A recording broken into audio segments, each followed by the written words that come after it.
তো আমি যদি বলি আপনাদেরকে যে ট্যাঙ্কিটা কীভাবে সেট করবেন, তাহলে এই যে দেখেন এখানে একটা স্ট্যান্ড রয়েছে।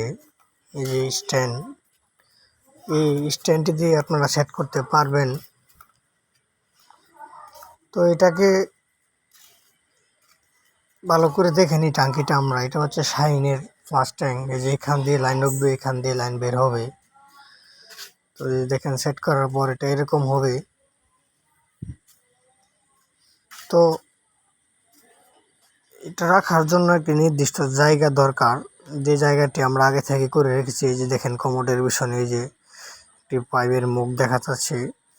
তো এখানে আমরা এটিকে বসিয়ে দিব। তো এটাকে এইভাবে বসে সেট করে যদি আপনি পানির লাইন সংযোগ করে দেন তাহলে কিন্তু হয়ে যাবে। এই যে দেখেন